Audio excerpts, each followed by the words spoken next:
The late Dr. Martin Luther King once said, and I quote, "We must discover the power of love, the redemptive power of love.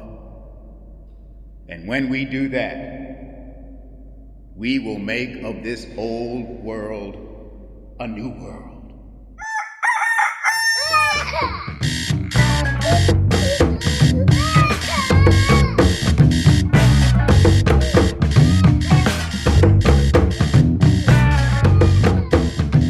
Wakey, wakey, wakey, wakey, eggs and bakey. Although turkey bacon only because it's Ramadan, people. Ramadan Kareem. It's a very special edition of Woke with Kids, episode 91, because we are joined by the homie. He's a friend of the podcast. He's been on the show before. Give it up, everybody, for Malcolm Venable, TV guide writer, extraordinaire, bike enthusiast, man about town, general gadfly, and awesome cat that I know from college. He also knows a lot of famous people, more famous than me.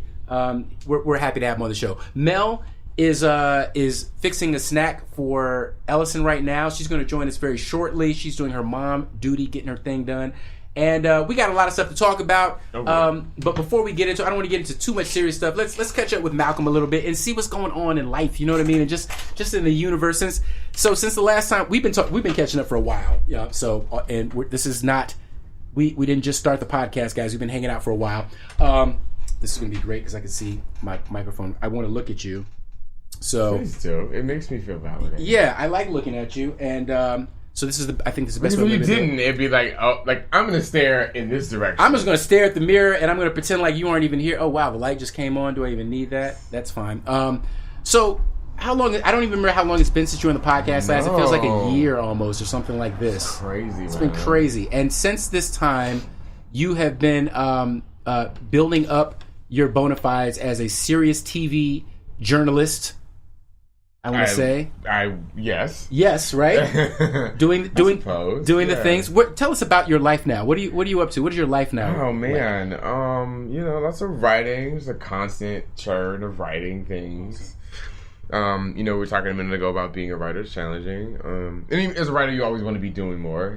Yes, and it can be challenging when your brain works faster than your hands can. So, yes, so that's frustration. I think I sort of kind of made friends with Ryan Murphy. That's been kind of fun. We're not friends. That's not nothing, guys. Where he's the shit. He's not like a TV producer. He's a TV producer. He's not like a TV producer. And we were talking earlier about having people read your work, and so he read some stuff that I wrote about the Versace series, which I really enjoyed, and so I got a chance to see the most recent the series is coming out next, Pose. Yes. So that was cool. That's fantastic. That's amazing. That's amazing. So tell. Actually, I know Ryan Murphy, but what is he responsible for that people might know him the best for? Again, I want to say we're not friends. I think he's amazing, and I think he likes my work, and he's very kind has been kind to me. Got you. Because I don't want that to be out there. And you guys are totally BFFs. I don't want that to be like, he hears this and be like, I didn't invite that bitch to my house. He'd be like, I don't know that bitch. That's not what happened. Gotta protect the industry context. Gotta protect the context. Well, you asked me what did I think? Oh no, what does he work on? What does Ryan Murphy work on that our black audience? People would know him from Glee. People know him from People vs. O.J. Simpson. Wow, that's what American Horror Story. Yes. Duh. Gotcha. Talk. Yeah. Oh wow, I had no idea. Oh yeah, he's been in the game for quite a while. I just knew the name. He's one of those bold-faced names that you just kind of know. You know what I mean? Like even if you don't know what he's attached to, well, I guess I know what Kenya Barris is attached to now because I love Blackish. But there was a time when you would have told me Marie Brock Akil, and I'd be like, I know that name. I know that they're famous, and I don't know what they were. Well, you know what? I think that is an excellent point. And so, not that long ago, I went to Justin Simeon's birthday party. So Justin Simeon does Dear White People. Okay. Yep. Awesome guy, sweet guy. Again, not my I would love to be friends with him, but we're not buddies. I just don't want to make it sound like I go to get ice cream with these people because that's not how it goes down. You know I totally understand. So, went to his birthday party, great people there, mutual friends, and then I saw so many people Oh gosh, I met a woman who's a writer on the Netflix show about Madam Tuesday Walker, which is coming up. Wow! Oh, I got to get it. Okay. And I'm blanking on a name right now because I'm a crazy person. But she did Underground and Misha Green. Yes, thank you. Misha Green. And she's also she's remaking, I think it's Cleopatra Jones, I want to say. Yeah. Incredible woman. What a time to be alive. Yo. Black cinema, black excellence out the wazoo. Aisha, I'm really slow today. She used to be on Underground as well as on 911. That's the girl you She's know, amazing. Hines. Aisha Hines, thank you. Aisha Hines, yeah. I've met her before. And so the gag was, I was talking with this girl, Tiffany, and she's on The Shy, and we were standing in a circle, and I said to this woman, hi, and she said her name was something, and then she said something else, and she was like the showrunner, and I was like, oh, Yvette Lee Browser. I was like, I'm standing in like, oh my God. I swear to God, I sat my drink down and started like, yeah, she's like Black TV royalty. Totally. It doesn't go back much farther than that. The reason I bring that up is because we know all the white showrunners, right? Well, not all of them, Yes. but if you say I know Big Bang, like Chuck Lorre or something, Yes, you can yes. get a visual in their head. Yeah. And it's just not fair because there's so much dope talent, black talent, and it's time that all those people be just as famous as the other. Do you think producers. that wave? Do you think we're on the crest of that wave? Do you think that we're in the midst of a permanent changing of the guard in terms of African American? I mean, I would like to say so, but I think it goes down to ownership, man. Like I think that's something that the smartest of us have been saying for a long time, and people weren't paying attention. So I think Jay-Z is somebody you could look at and be like, okay, title, like he know what he's doing because he's owning his shit. Right. But it's just like, are there black studios? Like Black Panther was amazing, but Yes. if Disney didn't put up the money to make the shit, then it Wasn't going to happen. So That's I true. think also in terms of like knowing names like Ryan Murphy or Marie Brockakil, thank you, is they have a body of work. Yeah. It's been built over time because it's the same, like not everyone knows Shonda Rhimes. Yeah. But like, did you know she wrote that Crossroads or whatever that movie with Britney Spears and Zoe Saldana like 15, damn near 20 years ago. Right. She's just been writing for that long. Marie Brockakil and her husband, Salim Akil, they've been writing and pitching ideas and all of that forever. And I'm sure, same thing with Ryan Murphy. I knew about Glee, but I didn't really remember Nip Tuck or whatever it was. So I think that kind of, it's starting to happen, and Shonda Rhimes is a good example, or Tyler Perry. Like, I remember when he was basically on the theater Chitlin circuit doing his plays, but it would come here to the Wiltern in LA, which just wasn't as big as maybe like in the South or on the East Coast where there were so many venues. It would be like one or two here in LA, but then next thing you know, he had a movie. It was like this Medea thing, and I didn't know what that was because I had never gone to the play. Yeah. And so over time, that name has been built. You're like, okay, I might not always know the movie, or might not always love the work, but the name precedes the person because of the body of work that they've built up. And I think that that's happening more and more for black talent and artists of color because the doors are opening up. There aren't as many gatekeepers in terms of how you're going to hear. Same thing with Kenya Barris. He was working on things forever. Or like you said, Yvette Lee Browser, what was that? Like back to the Cosby Show. So, or you realize Debbie Allen's been directing TV since the Cosby Show in a different world. And still running the studio. And still choreographing the Debbie Allen's not dead. Cosby Show. Oh. And, choreographing for the Grammys or the Academy Awards. I mean, she's been basically, and she was in the original, like, West Side Story. So point is, they have been putting in the work for decades, literally, before they kind of become a household name. I think people always are expecting what seems like an overnight success is minimum 10 years. And I think you look at people like Lena Waithe that's like totally changing the guard, not only from the optic standpoint, but I know people personally that she does a lot of, like, work. So like I know she volunteers to help people get their scripts read if they get over a certain score on the Blacklist. She just started that. I know people personally that like she will assemble a writer's room and give people writers help, which is amazing. That's amazing. I mean, that's I guess that's what the sign for me is like is that I've always kind of jokingly said that black people are perfectly positioned to be the next Jews of Hollywood. Yeah. And that we have a story to tell. We have a vested interest in acquiring some wealth, and working together to do it. What I'm always wondering, are those networks springing up? Like, are those reaching back and helping people get an opportunity to do what they want to do? Is that because that to me feels like the crest of the wave. The reaching back, sure. I'm sorry, I was looking at my stomach on camera. I definitely think it's happening. Like, for example, Lena Waithe, she worked under Mara Barkakila. Yeah. She was a PA on Ava's first film that nobody knew was given anybody shine to, I Will Follow. She was doing table read series forever.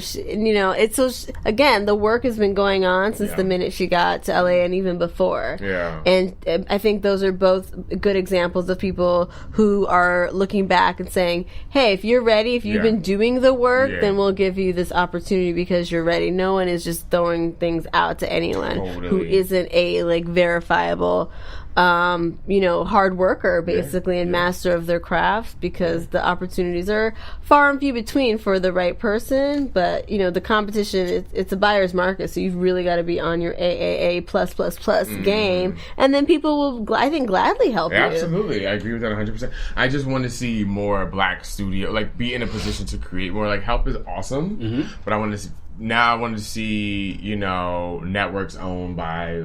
Well, not that we don't. Do you feel like Tyler Perry is in that club? Is he an owner? He has a studio, right? He has a studio. He doesn't have a network, but that'll. And there are Black networks. Yeah, right. Own, but right. I own is totally. Yeah. So I think it's maybe shameful. Centric. I don't know if Centric is Black owned or not. I would not be able to probably correctly guess that at the moment. So I know a lot of our listeners right now are thinking. They're thinking, how can I be Malcolm? They're thinking, how can I move to Hollywood, meet famous people, write about them, mingle with them, hang out with them? Can you tell us a little bit about your background? Because I know, but our listeners probably don't know everything about your background.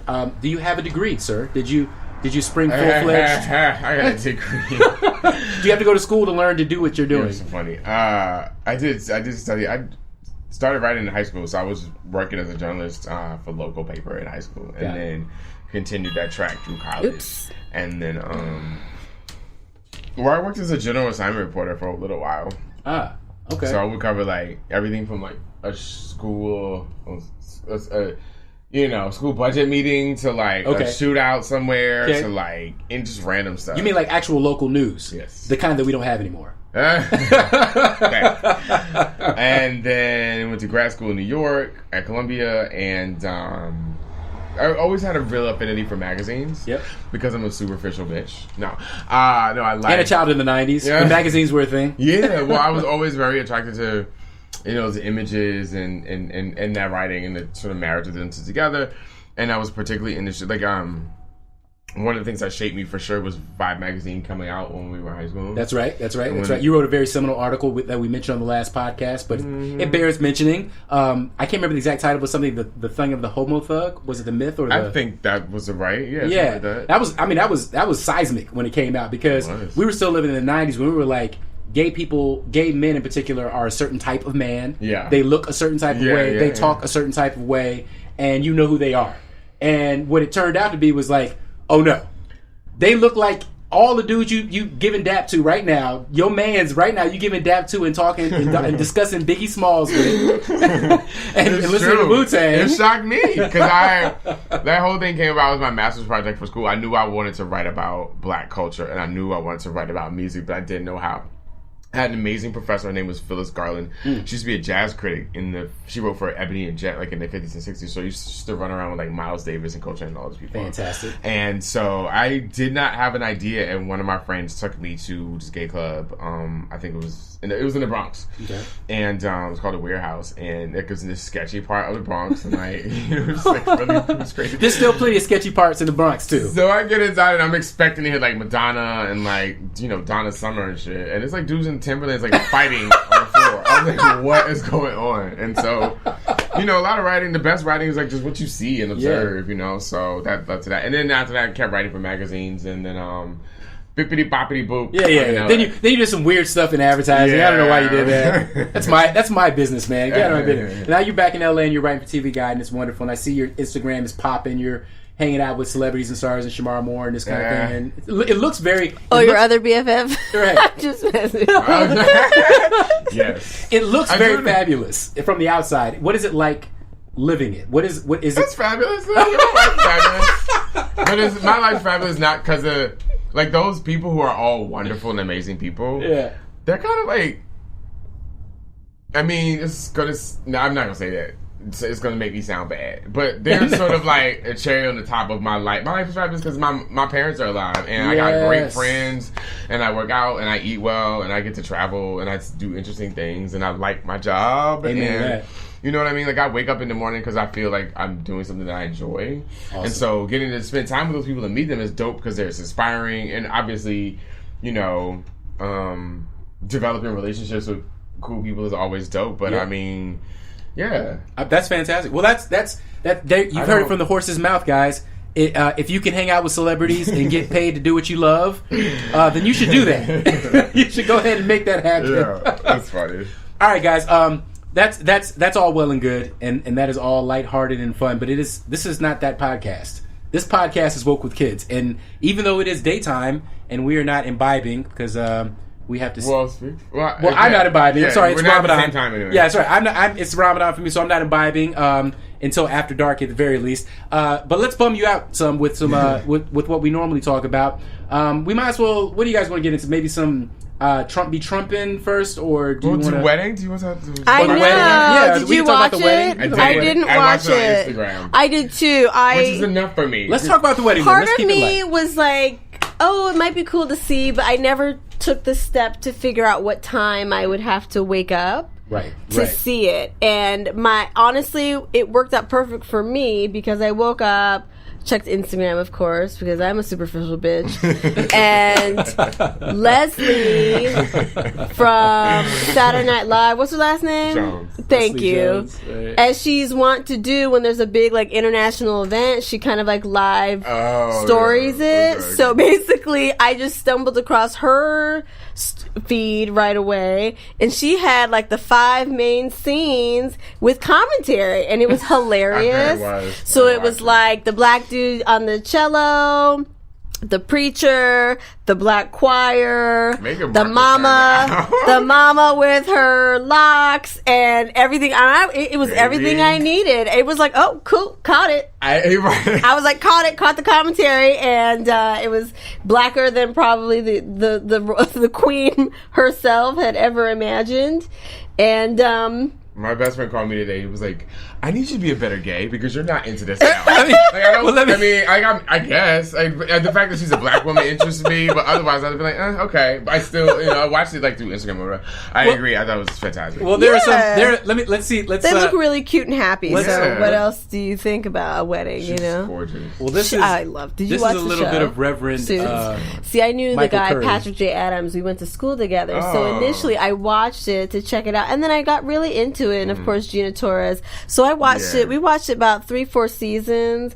And then, there's just so much good TV at that point. I think there were a lot of new things that were coming out, and I just could not even keep up. Yeah, right. But I was glad that it was on forever. And, I was like, okay. So when I saw that, I was like, hey, girl, she's classy.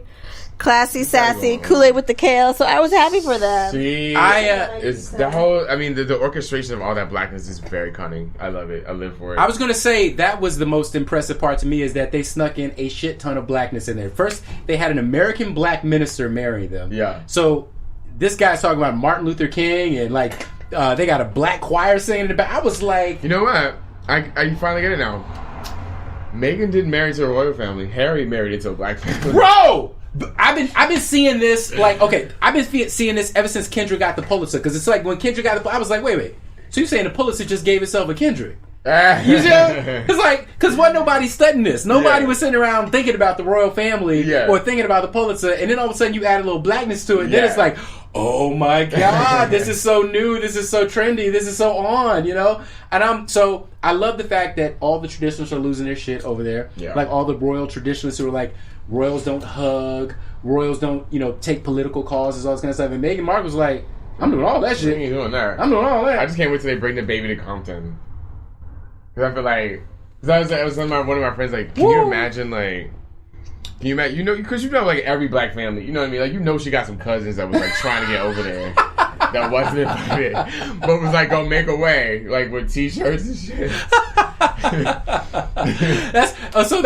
That's the part that I'm waiting for. Is like, you don't hear. I don't hear many scandals coming out of the royal family. All right. Yeah. So now that we got a black, and I don't expect Meghan Markle to cause very many either. I don't. No, she'll be mindful. She'll be mindful. She's given up her career. She seems very committed to the new life that she's adopting. Yeah. But like you said, she's related to a lot more women. Yeah. And so like I'm already hearing stories about like her sister-in-law, her sister or something faked some accident or something like this, and I don't even know why. I'm not even going to pretend like I read the article or whatever. Yeah, it's just like when you start seeing these things, I got to imagine that somewhere she's cringing a little bit, like, sure. like Harry, I'm going to just need you to understand these niggas ain't got no good home training. Right. You know what I'm saying? So they may show out once they are related to a royal. But in the end, I think this is good for Britain.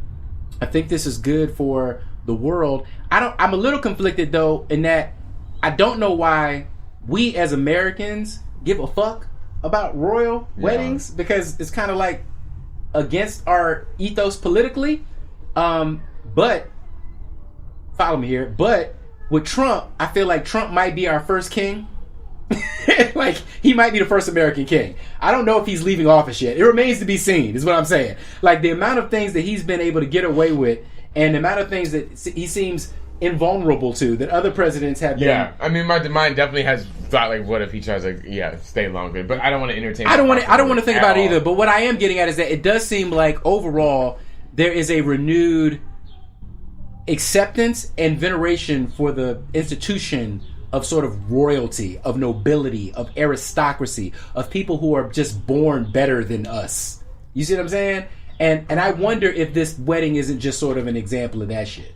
I think people are increasingly lazy and less sort of mobilized to take action when things are outraged. But I don't even know if that's true, because if you look at all of the people that have been protesting and marching in the streets and the direct changes that's had. So, I think if anything, first of all, at the risk of sounding sexist as hell, I think the wedding thing is of great interest to a lot of women. Sure. So, sure. Particularly black women, I think. Pretty, you know what I mean? Like there's dresses and it's makeup and the hats.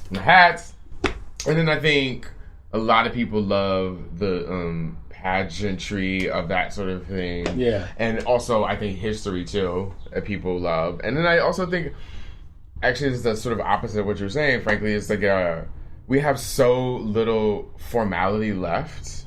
Everything has just become so casual, and like if you're running late, you just text somebody and say, you know what I mean? I'll be there at 3:30 and no one cares. You know what I mean? People don't really get married or stay married as much. You know what I mean? Like it's just one of those last things left where people can point to and be like, this works. I hear that. I actually hear that. You're right. There is and everybody follows the rules. Yes, and there's a parallel in our American democracy for all of the sort of norms and niceties falling to the wayside. Starting with like where Trump's like, I ain't telling you, showing my taxes. I'm gonna show you my taxes for. And exactly, like I thought all my life that a president had to do that, and it turns out these motherfuckers ain't got to do nothing. Well, there was talk initially that the Obamas were coming. But I can tell you one motherfucker that was not invited was him. And yes, I actually read that the Obamas decided not to go merely just to avoid a scandal. It's so classy. So classy, right? Like you're right. We know you want us there. You want us there because we would fit. But because if we went there, it would look like you inviting the ex-president and not the president. We gonna stand back and just say and not go. I can't believe that. Now that I know that, what was it, Serena and Oprah and all that? Serena was there. Oprah was there. Can you imagine that front row? They would have been hot. They would have started a trade war. It really would have. They would have been like, we cutting off Britain forever. Right. You know what I mean? Forever. Yeah. You would. All flights to London are canceled because he's that petty. Yeah. Because Trump is that petty, which is small-minded. Yeah. It's very, very. So speaking of Trump, and got to talk a little bit about Trump. Did you hear that he was recently called out for calling MS-13s animals?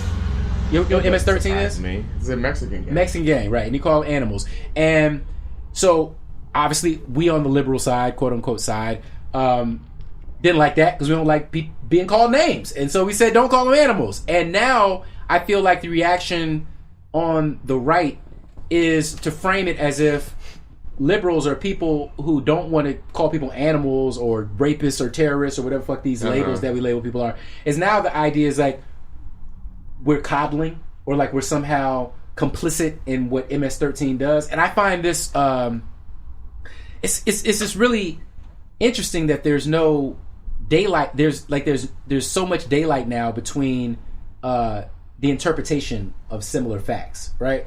And yes. I think what the thing is with the MS-13, like, because on one hand we could be talking about prison reform, right?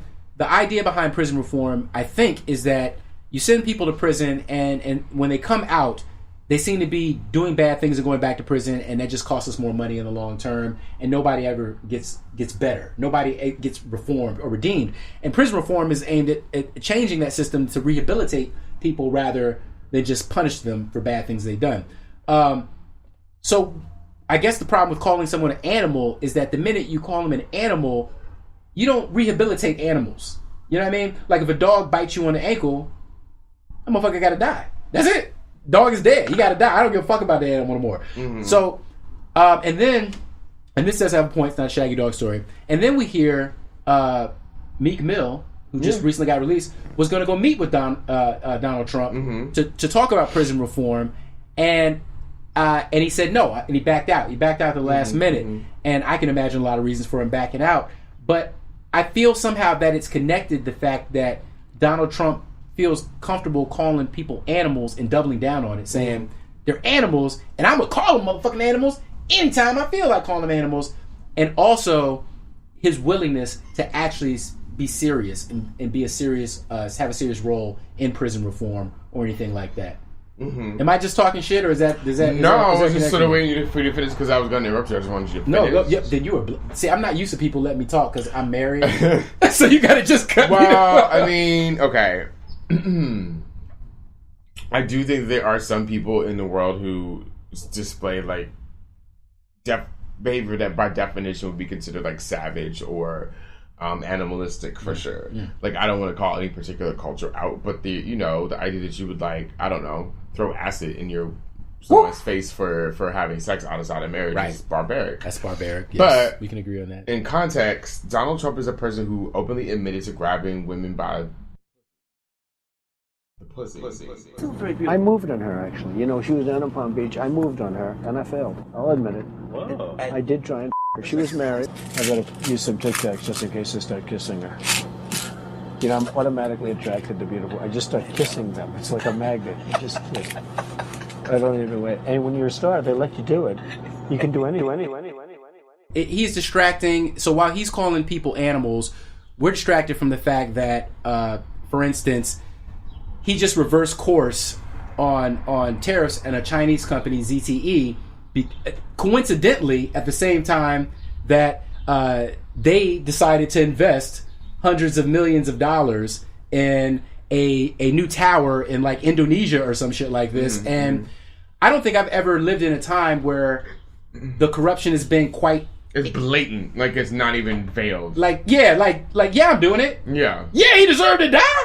I'll do it again. You know what I mean? So I've never seen that before, and it, I won't say it frightens me. It might frighten me after the midterms if the Democrats don't take back the House. Yeah. Because then it's like there's no institutional check. There doesn't seem to be any way to stop what this man is doing. Right. But you mentioned Meek Mill because we were talking about him going to meet Trump. Two things about that. It struck me. I'm just going to say it quickly. It struck me, number one, how I didn't sort of give him the benefit of the doubt because he's a rapper and he went to jail. I was like, oh, okay. I mean, I just sort of assumed that's what rappers do. Yeah. But like a lot of people came out, and I read some of the stories about the judge. It was like a fucked up case or whatever. But I mean, I'm glad that justice was done because I have to admit, like, I didn't, because of the narrative in my mind that I've assumed that rappers have, i.e. black guys, to be fair. I.e. black criminal guys. I just sort of assumed like, oh, of course he went to jail. Not like you deserve to be there, but it was just, it's like a thing. Like, oh, of course that dog, smelled his own shit. Like, that's just what people do. That's what they do, yeah. So, yeah.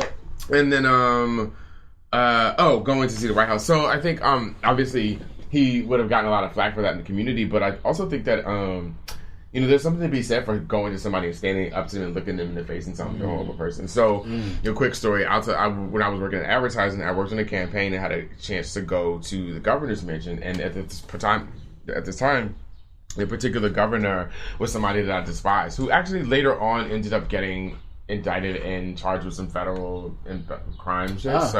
He's not a great person, but this person you just sense the evil. He also was like against. I don't know if he was against same-sex marriage, but he was against same-sex marriage. So, at first I was like, I don't want to be around this person. But then I thought, well, I have an opportunity to actually say something. So, we had a greeting and receiving line, and I'm in a suit, and I brought Josh's wife was with me. We get together, and it was we had a horse-drawn carriage ride, and this is down through Richmond where, actually my grandmother was a voting rights activist, and I remember being there as a kid because she helped Doug Wilder get elected. He was the first black governor in the country. And I remember being where we were riding to as a kid, and I just had this sense of purpose because I knew that I was going to give this man a piece of my mind. Right. And I knew it was not going to be, I didn't know how it would be received. So, they had a receiving line. It was a fancy place, and everybody's all dressed up, and it's immaculate. And of course, it was one of 5 black people in the event that wasn't serving food or whatever. Right. And we had the receiving line. And Good old Virginia. I made sure I was last, and I shook his hand. And I was like, my name is Malcolm. Thank you so much for having me here. It was a pleasure to be. It's a beautiful party. I just want to tell you that I live in a city, I vote, and I pay taxes, and I do not appreciate your stance on same-sex marriage. It's like, my friends who are gay, lesbian, they deserve the same opportunities. I was like, if I want to get married and I want to be able to do that, and you don't have the right to tell me I can't.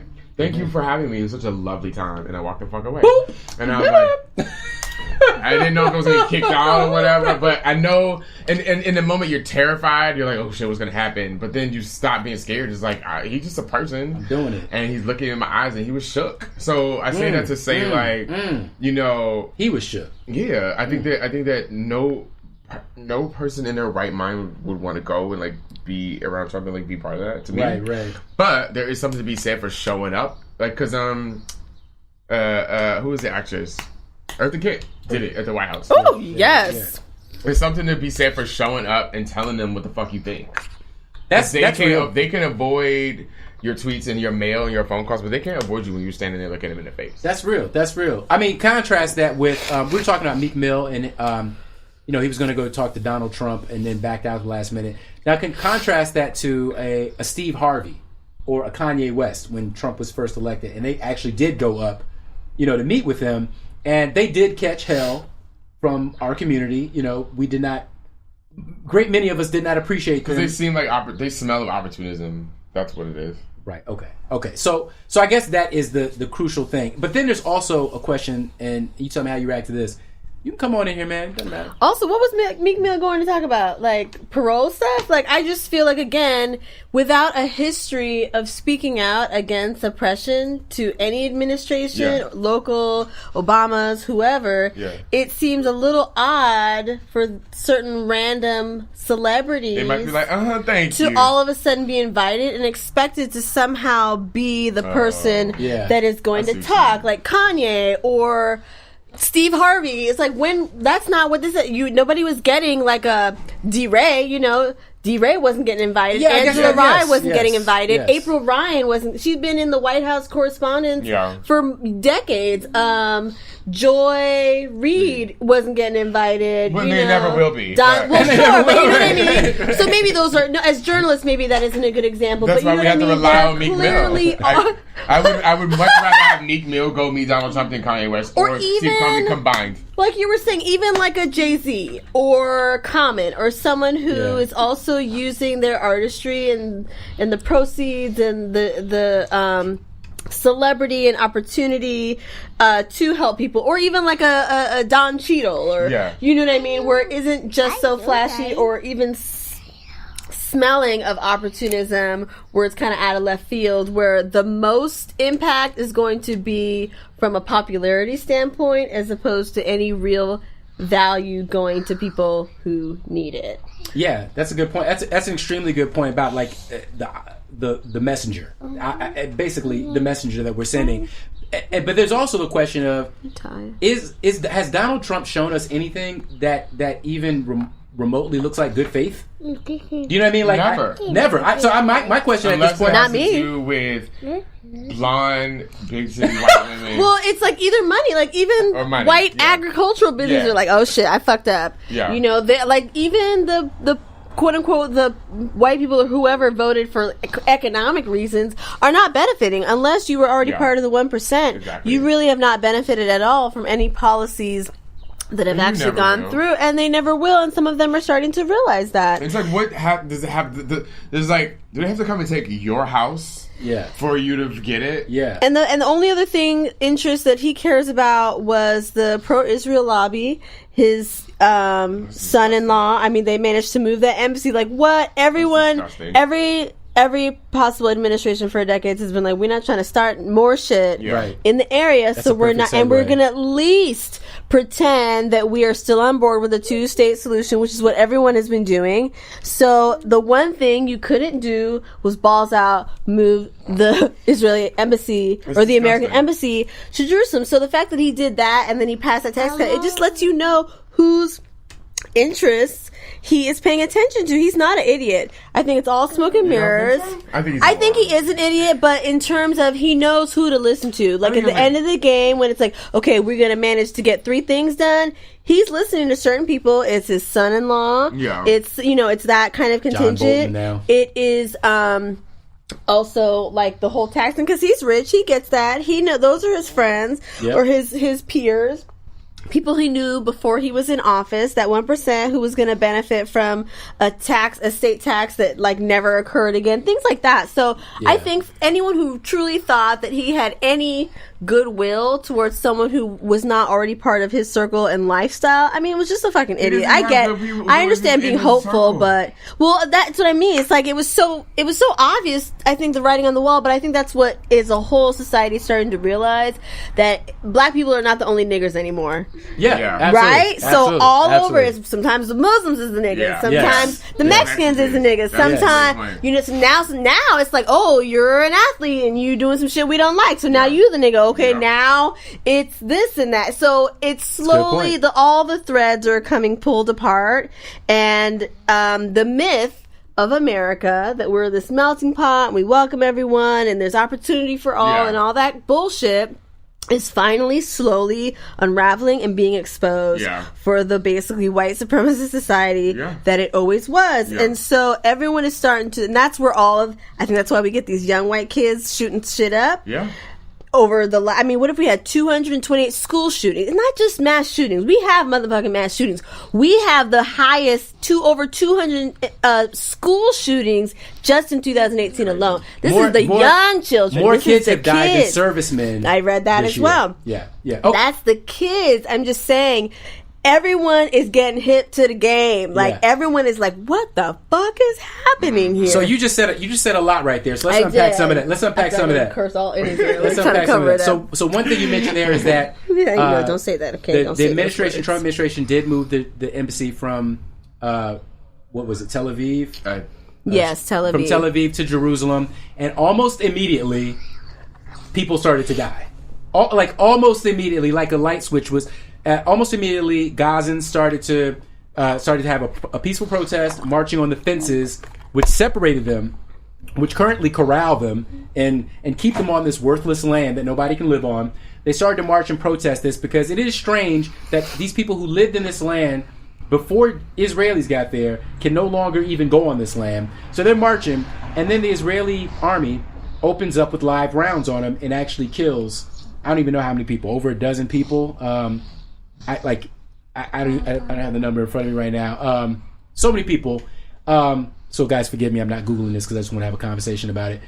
And I don't hear anything from Trump about the lives lost. I don't hear anything about how sad it is, what a tragedy it is. I don't want to talk shit about Israel because I have Jewish friends who are very Zionist. And that's a much more complicated thing as well. I mean, Hamas, I'm not going to say I'm a supporter of Hamas. You know what I mean? Just because you want a free, that's the thing. Everything gets conflated. Yes. You know what I'm saying? If you want a free Palestinian state, that don't mean you support Hamas. That don't mean you support Hezbollah. Like, none of that. Like, nobody. There's a lot of Israelis who feel like the whole situation is horrible. Exactly. It's a horrible situation. And I think there are, humanists on all sides who can see that, and it's become so political, and there's so much money tied into it in terms of weapons and all of that it isn't something that can easily be solved with just negotiations. Absolutely.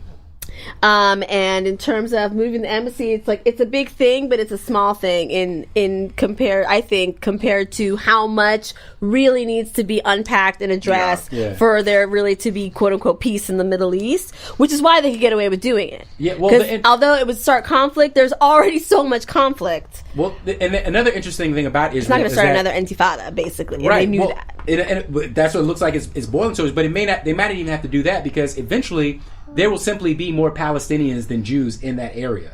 If the only way they can keep Israel a Jewish state is to expel people who are not Jewish and to not let people who are non-Jewish into the state and participate in the government. But if they want to be a democracy, they're going to have to let people in. And in a democracy, people are going to be able to choose whether to be Muslim or Jewish or whatever.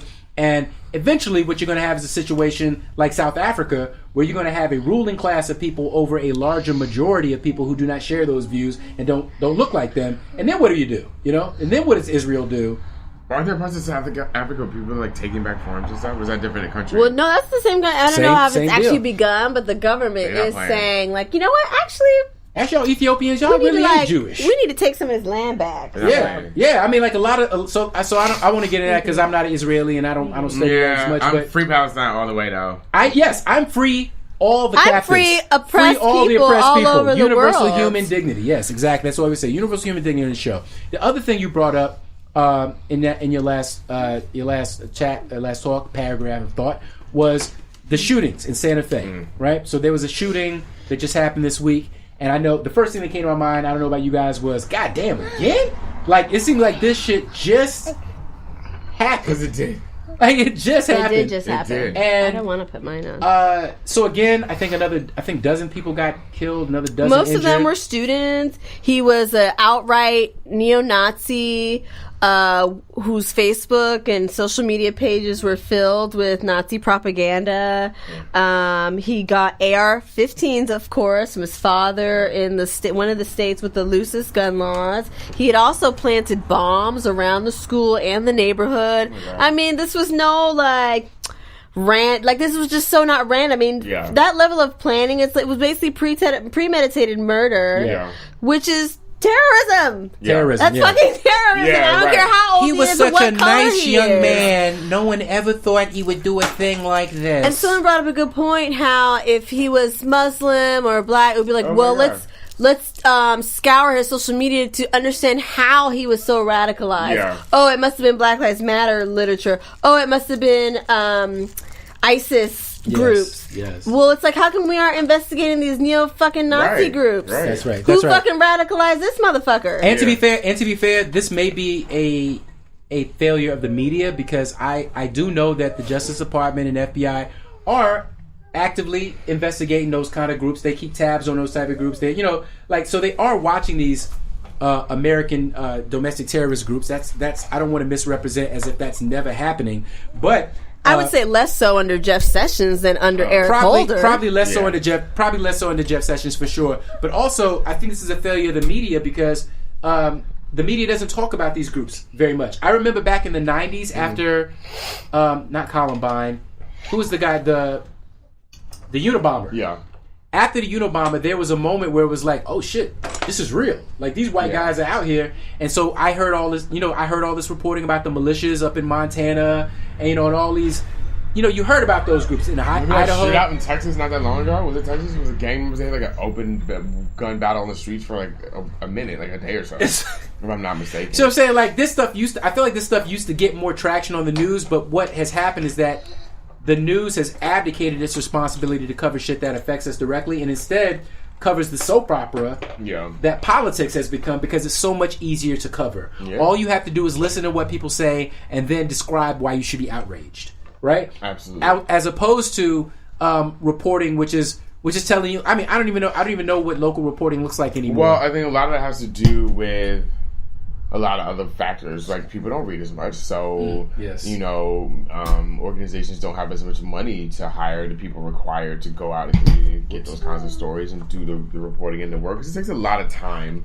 and time is money. So that's true. That is true. And it takes people who are talented and know what they're doing, have the training to interview people and connect the dots and that kind of thing to do that work. You're absolutely right. You're absolutely right. I do think I agree with you. I think I look at the local TV news and it's shambles. It's like, look at this panda walking on 2 feet at the zoo. And it's like, bitch, there's an election coming up. Like, right, like, who's running in the midterms? Who's running the midterms? Yeah, what do they stand for? Look at this man on top of this roof. Oh, he took his pants off for 5 hours. It's like, bitch, somebody's running for governor in this state, and I would like to know what they're doing about... Yes, 1,000%. 1,000%. So, we all agree. News is fake news. No, I'm kidding. Yeah. I still have a great deal of respect for journalism, and I feel like if there is any significant check to what we're seeing now, it's going to have to come from journalists at the time from now. Like, those are the only people that I'm seeing who are, holding the administration accountable and tracing where the money is going. I mean, Mueller, they just came out. Giuliani just came out basically saying that. Oh my God, this guy! I can't. Fucking Giuliani. But the one thing we thought we were done with Giuliani. Yeah, we're never gonna be done. He is revealing all his true colors now. That's the one thing I'm glad that's come of this, because at first there was a doubt. Like, I'm not a horrible racist crazy person, but it's like Giuliani. Boo. I want to be like, boo. You're defending a man who paid money to a prostitute to prevent her from going public, and then lied about it. Thank you. And then now it's finally telling the truth, and you're trying to defend him. Like, boo, are you okay?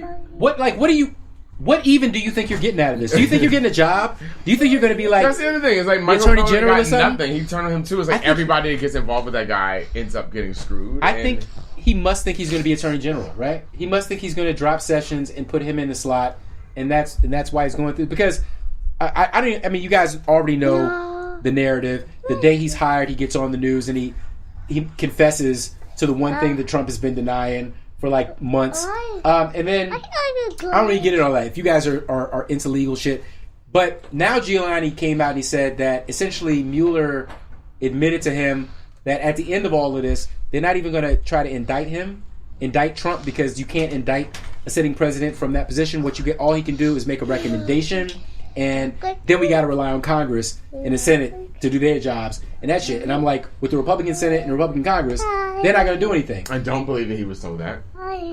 I don't either. But the fact that he is saying it out loud gives me pause, because I feel like what I'm seeing is this amazing brainwashing campaign, which is that even when it is revealed that Trump 1,000% broke the law, all his people broke the law, he's mad foul, everybody's fucked up in the game, he's going to be like, I told you all along. That didn't happen. This shit didn't happen. And even if it not did, what you're seeing. And even if it did, what difference does it make? Yeah. Didn't that give you tax cuts? Didn't Obama do that thing that time? Come on. Didn't Hillary and her emails and all of this shit? And I'm like, if you can't even get people outraged enough to demand justice, I'm like, what even are we talking about? I mean, I've been listening to Rachel Maddow for months now sing me a lullaby about how eventually Mueller is going to get this motherfucker and we're all going to be redeemed. And now it turns out it really looks like you just got to get out and vote. Oh, you got to go out and vote. You got to flip Congress. Yeah. You cannot wait for justice to run its course. And that's the thing that I mean, during that whole Kanye West thing, I was like, this is wonderful. I mean, this is it's interesting. It's a great conversation you guys are having, but I need to know what states need to be flipped and how y'all trying to fix that problem more so than I need to care about Kanye West's mental health, because I don't. Like Kanye West, I was upset about what he said because I love Kanye West. And I am torn between, and I want to see him as a sane person who is saying things that matter. I don't care. But when you start rattling off this shit, I like Candace Owens, I like how she thinks, all this nonsense, you like, clearly you have another record coming out, Kanye. I will catch up with you when you have music. When you have music, then we will have this conversation again. Because if the music sucks, I'm gonna remember all of this shit. Right. But if the music is jamming, I'm going to just remember that this was very idiosyncratic. I think this music has gotten progressively more and more strange over the year and less enjoyable, frankly. I'm going to be honest with you. I did not love The Life of Pablo. I didn't love it. It was crazy. I went to that show, actually, and I was freaked out. He was like above the whole crowd, flying above everybody. Yeah, I thought that was... Well, he was on this platform, and it was moving, and it was this giant mosh pit downstairs in the bottom. Of all these kids just jumping around and shoving and like I didn't love that. I didn't love that. It was very strange. I didn't love that. And there was like this thick haze of smoke inside the forum.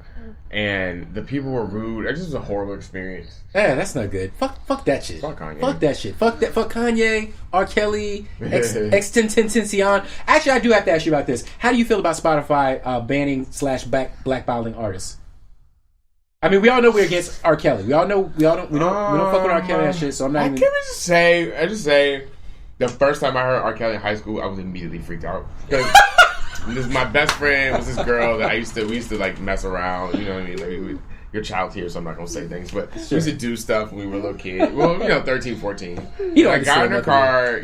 By the time she had her own car, so we must have been like 15, 16, and she put on 12 play, and I was like, this is strange. Like I just felt like somebody had touched me in a way that I didn't like. Right. They didn't ask you first. Definitely did not ask you first. I mean, I guess, yeah.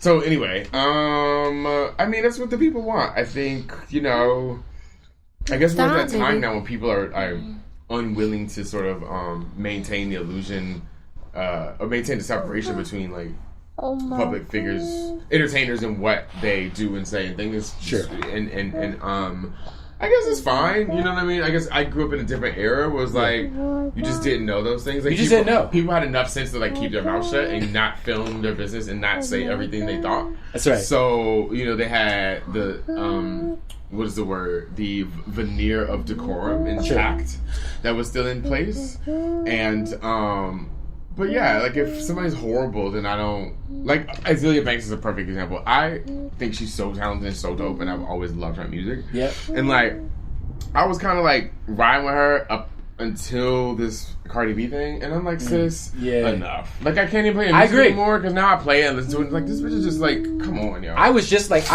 championing her after she said she got raped, and I was like, oh wow, like. See, this is what I'm talking about. We leave these women abandoned and isolated and all this kind of stuff. And then she comes right back, and all of a sudden she's like heaping scorn and withering scorn at another black woman. You're like, got yourself together. Yeah, I'm like, what the fuck are you doing that for? What is that? Why you gotta do? So I agree with you on that. My question is, are we also getting David Bowie out of the paint? Are we getting? How far back are we going? Are we like? What David Bowie do? Apparently he hits. I think maybe he hit a woman or something like this, or maybe no, he slept with like an underage girl or some shit like this before he married Iman. Yeah, this is way back in the day. Also, he gave like the fascist salute or some shit. Way back when he was in his. So I mean, like, okay, my point is, David Bowie is not a great example. Somebody on my Facebook that was arguing with me about this was like, maybe you should use Marvin Gaye's example, because Marvin Gaye slept with an underage girl. You know what I'm saying? Really? He was like, yeah, I mean, like all our faves apparently at that are time, trash. Though, it wasn't. I mean, here's the thing. You're right. Like, how far do we go back? And also, like, do we throw out the entire canon just because they have done something? Does James Brown go? Right. Because I do think that there was a sort of parallel relationship to the level of genius and the level of crazy, frankly. And also, I think that culture changes in a way that makes us look at things that were cool at a certain time and just not now. Yes. Like, I forgot what show I was watching. Oh, I was watching Saved by the Bell because I went to the restaurant. And I know, right? But wait. You've been watching Saved by the Bell because you went to the restaurant? Yeah, they have a pop-up. They have a Saved by the Bell restaurant. Yeah. Oh, okay. That's news to me. So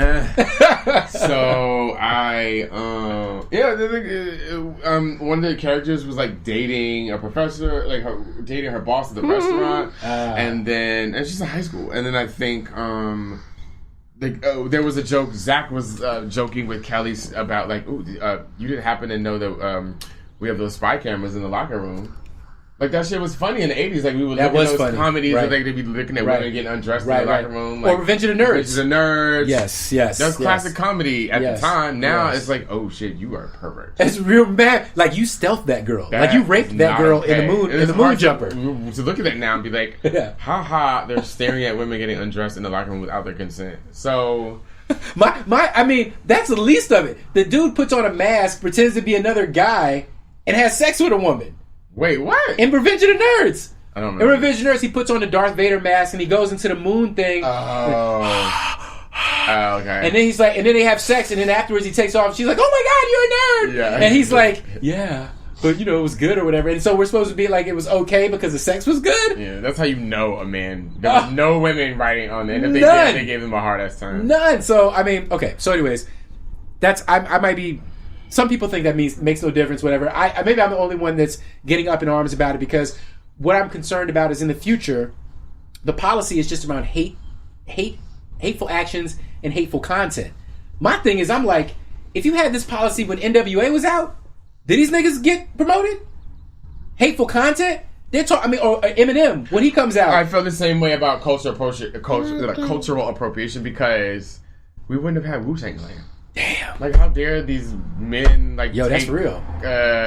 Kung Fu flicks and shit that has nothing to do with their experience. Right. That's very true. I would have to throw it out, and I'm not getting rid of. And I'm not getting rid of fucking Wu-Tang. Into the Chamber, 36 forever, Wu forever. So I mean, it's just to me, I guess it just seems like, I won't say it's a slippery slope, perhaps, but what I will say it's a can of worms. Well, it's a can of worms. It's tricky conversations, and I don't think that like any one person owns the conversations. Like, I think that there's a tendency now for like a lot of people to sort of heap on, frankly, arguments gain steam because of certain influential voices. I think a lot of people have been taking, I guess, what I would call like, woke Twitter lessons, and a lot of people like heap on a whole bunch of words about like cultural appropriation or whatever, and like problematic is my favorite. Construct a whole bunch of sentences around them, but that doesn't mean that the arguments are sound, and it doesn't mean that they take things into full context. Yes. Because listen, when we were younger, we thought we knew everything, and then you got older, you're like, oh shit, I don't know anything.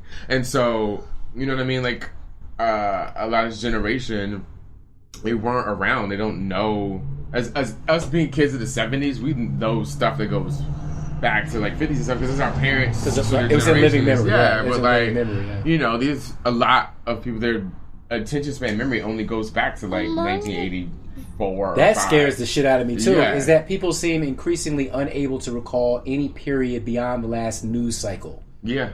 Like, I won't dig too. That's a whole other conversation. The only reason I say that is because I think like the older you get, you're able to put things in a greater context and have more sort of a 50,000 foot view of like how, because the way you feel about things now is not the way they're going to be always. Yeah, absolutely. And I think you're absolutely right. And maybe some of the visceral reaction that people have who still stand by R. Kelly, I'm not one of those people, although I have to admit, I loved his music all growing up. I listened to all of it. Ignition. I thought he was nasty in a way that I had never heard anyone be. Well, right? You weren't wrong. Right? I wasn't wrong, but that was titillating at the time, because I thought it was fantasy and illusion and all consensual, to be honest. But also during his rise, he was influential on a lot of people. In other words, like, a lot of these people had a definitive, undeniable effect, which we considered positive at the time in terms of pushing culture forward or in terms of creating institutions. And now, we're being forced, I think Cosby's probably the best example is, but we're being forced to cancel these people. And I think the fear of a generation, of our generation, people like myself, who, even though we're willing to accept that these people are human and that they're flawed and that they have to be punished for what they've done, the fear is like, will any of this be replaced? For me, are we creating are we creating institutions that are going to support us in the future, that we will be able to believe in, or is the end game of all this, everything is trash? Everything's trash. Everything seems to be trash. Is utter trash, frankly. Unfortunately, it seems I can't think of a single thing that everyone can be like, yes, that's Mr. Rogers is probably it. The last one. The fucking last one. You can't even say Elmo. You can't even say Elmo, because Elmo, that guy got caught up. But all that turned out to be false. Everybody, Snuffy, Big Bird, come see what Elmo did. Oh, what have you done, Elmo? Well, Elmo wrote his own song. Really? What's it called? Elmo's Song. Oh, clever title. Yeah, I wish I'd thought of that. And listen, I do think that like this whole reckoning of like calling people out for their behavior, it's important to believe the people who are standing up to admit what happened and say these things. Yeah. And I don't want to like come on, let's go clean it up. Don't want to cast doubt unnecessarily, but literally every story has another side to it. It's yes. That life is just that way. Absolutely, and I that's a good point.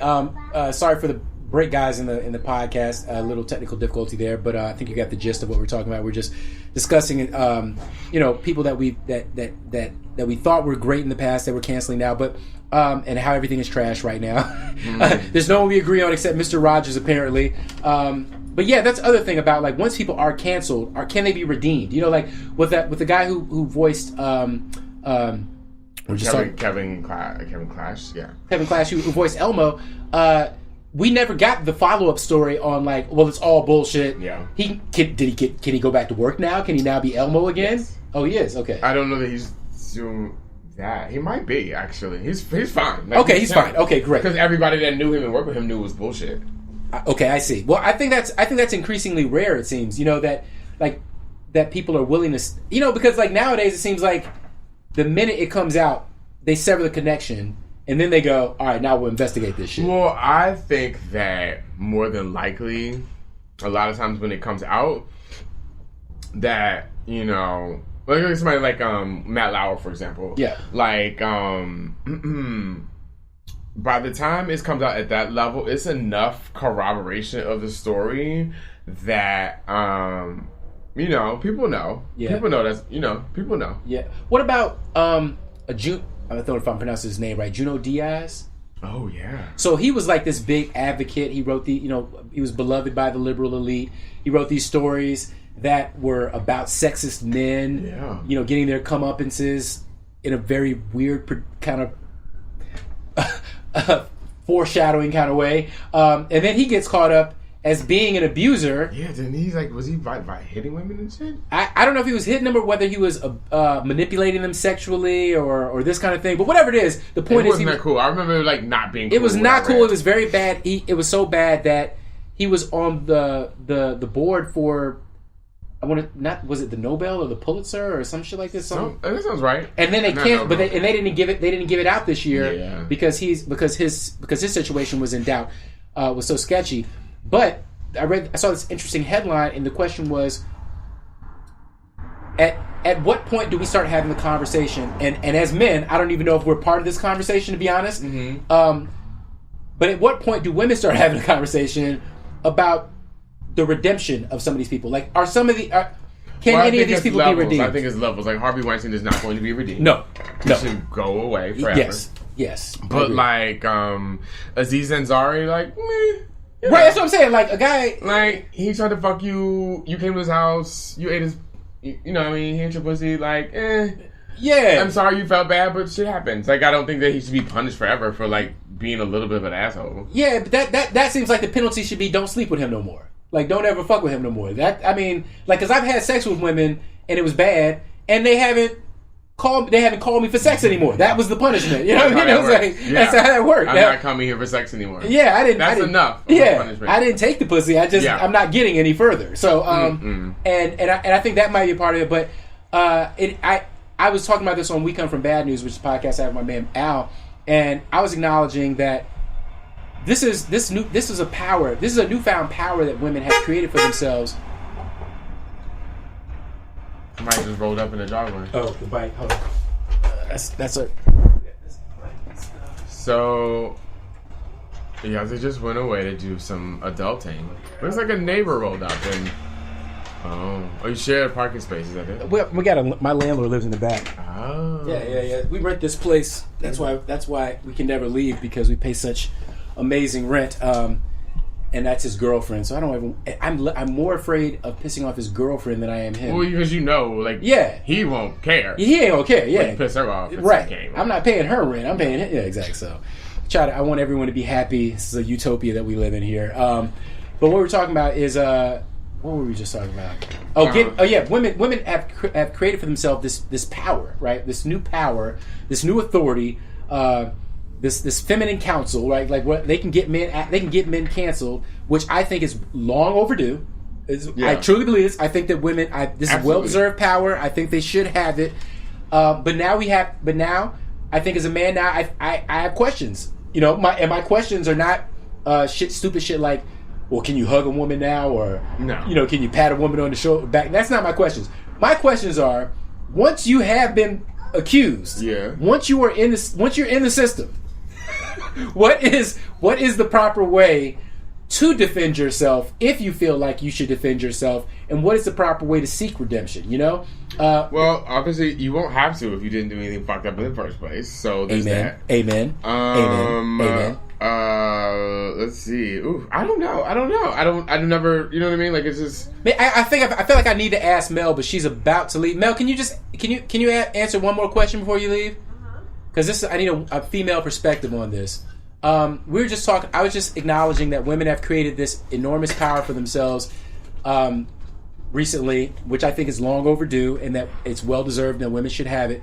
But the question is not stupid shit like, can a man hug a woman or touch a woman, this kind of stuff. But the question is now, once a man is accused, if he feels that he is not, if he hasn't done anything wrong, is there a proper way for him to defend himself, or for him to go about seeking redemption or that kind of thing?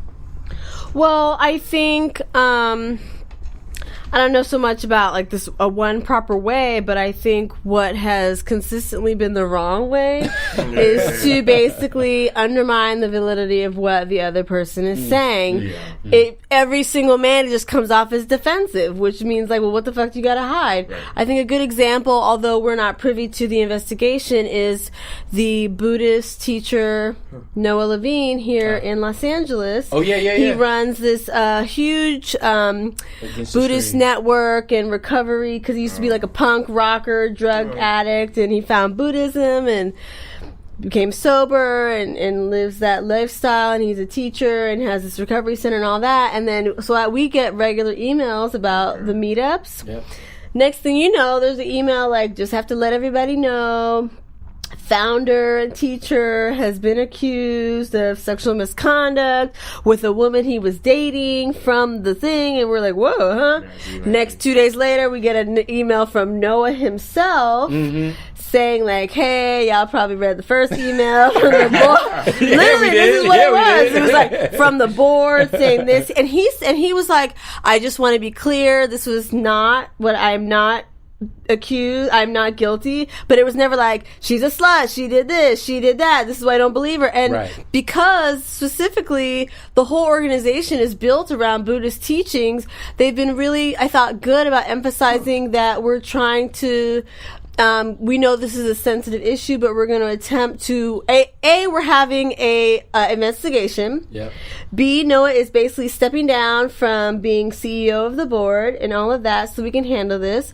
We're all trying within our Buddhist beliefs, going to try and go through this as mindfully as possible, knowing, because the whole thing is like Buddhism. A main tenet is like, you know, you can't suffering, you know, focusing on certain things will lead to more suffering. So this in particular is obviously something that people are going to feel some kind of way about. So how can we use Buddhist teachings not just with your day to day, but like with a bigger thing, like with your teacher? I mean, it's really the best example of how difficult it can be, but maybe how necessary it can be for whatever your spiritual practice is. So I use that as an example because I never got that he was being super defensive. Now, he did come out right away and be like, hey, I'm just saying I'm not guilty, but he was like, we're going to go through the investigative process. And I find that is basically not what almost any other of these people accused have done in the public, that are in the public eye, have done. It's been much more of like PR and like a smear campaign, and all of a sudden everyone trying to get people to say, well, I knew him back when, he didn't do that to me, and then you get people on the other side, well, I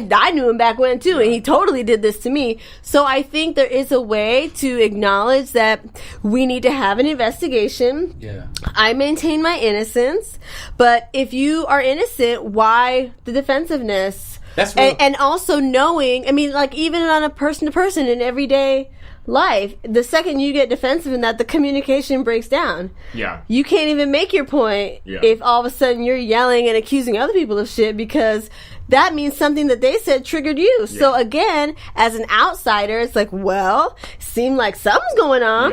You did something that wasn't on the up and up, or else you wouldn't be so angry and defensive. Maybe you didn't do all of that, but you did something. Well, and I also think some of these people don't even know that the masculinity is so toxic, they don't know that they've done anything. Like, I just put my dick I out. completely agree, but that's the whole point. Just That's the whole point. Again, be willing and open to say, I did grow up in a culture of toxic masculinity, so maybe there are some things I don't know, and there needs to be room to learn. I thought my hand on her titty. also that Aziz Ansari was kind of a good example as well, because he basically right off the bat was like, "Oh, I totally apologize. Here are the text messages," and he never was like, "I didn't do what she said," or "It wasn't as bad as that." He in no way tried to undermine or diminish or devalue what her account of the story was. He just told his side of it, and you notice that's one of the few that basically didn't drag on. Yeah, that's true. So I just think motherfuckers need to be like, if you didn't do shit, then don't act like you did shit. Well, look, I think that's great. I think we've had a very rousing. Sorry, y'all been popping in and out, but stimulated conversation. Yeah, Mel I has always to got bounce. shit to do during the day. No, so. I think we're gonna close it up. I know. So Mel's out. Malcolm, if you don't mind, tell the people where they can find you and where they can contact if they want to read your work. I'm on the tweet thinger, Malcolm Venable. And then of course tvguide.com. Right on. That's where you guys got to go and read his work. It's fantastic. He's also a script writer, so I expect soon that you'll be seeing some projects and some probably on Netflix or something soon from from your boy. And yeah, man, thank you for joining me again, man. For having me, man. I'm always down. I'm always love coming over and seeing you. That's beautiful. And the family. We love having you over, man. And I'm Yaze, as usual, and you can get at me at NYAZE on Twitter if you want to. I don't care. Listen to the podcast. Leave us 5-star reviews. Come on, it's like 400, 500 people a week listening to this. I need some more reviews. 5-star reviews. 5-star reviews. Come on. Thank you. Appreciate you. Love you. Until next time, stay woke.